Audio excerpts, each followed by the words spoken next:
their wish that no other generation of young men and women will ever have to share their experiences and repeat their sacrifice. To me, the words that will be spoken today here will be forgotten in time, maybe a short amount of time. But it's not just the words that are spoken here today, it's how they make you feel. We all should feel grateful that for the love of their country, brave men and women accepted death and made immortal their patriotism. Memorial Day isn't about honoring veterans. It's honoring those who lost their lives in service to our country. Veterans had the fortune of coming home. And for us, that's a reminder that we should share the responsibility to serve, to continue the responsibility to serve. It's a continuation of service that honors our country and those who felt defending it. Because these brave men and women never had the honor to wear the title veteran. We as veterans not only remember the brave men and women that were killed in action and missing in action, we remember our fallen comrades that have passed, sometimes long after their service to our country. Men like Bob Yeckman is someone that we'll always remember. A great man, served his country during Korea, and had an amazing life after his discharge. Today, for whatever reason, our country is not treating our veterans with the respect they have earned. 22 veterans a day are committing suicide.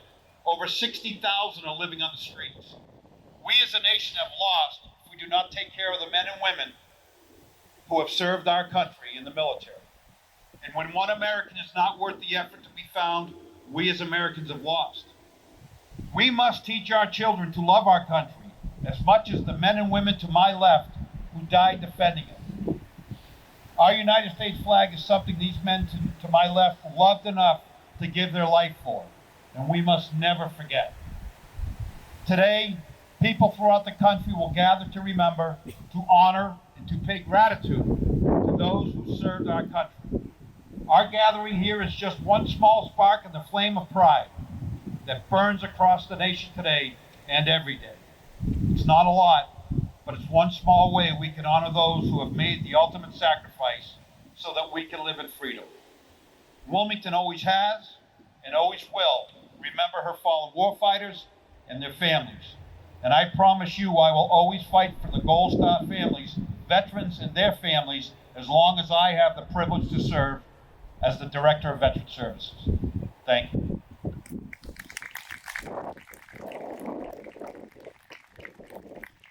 My honor now to introduce our town manager, Jeff Hull.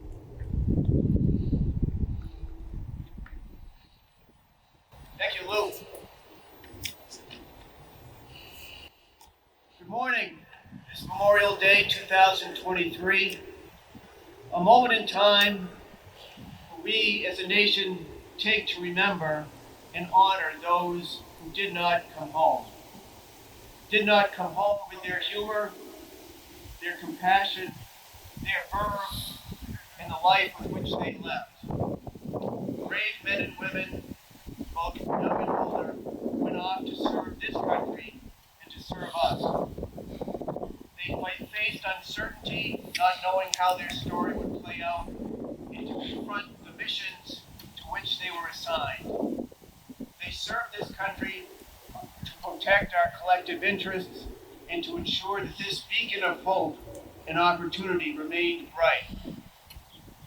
Those who did not come home recognized a responsibility to engage in an effort greater than themselves to protect and sustain the virtues and the way of life that has attracted people to our shores since our founding, to be a part of this grand experiment. These sons and daughters, fathers and mothers, sisters and brothers felt compelled to make their personal contributions, big and small, to ensure that the Stars and Stripes stand tall, whipped by winds of adversity, conflict, and confrontation. The citizens we commemorate today, from generations of Americans with their entire lives ahead of them, a canvas that they barely began to sketch.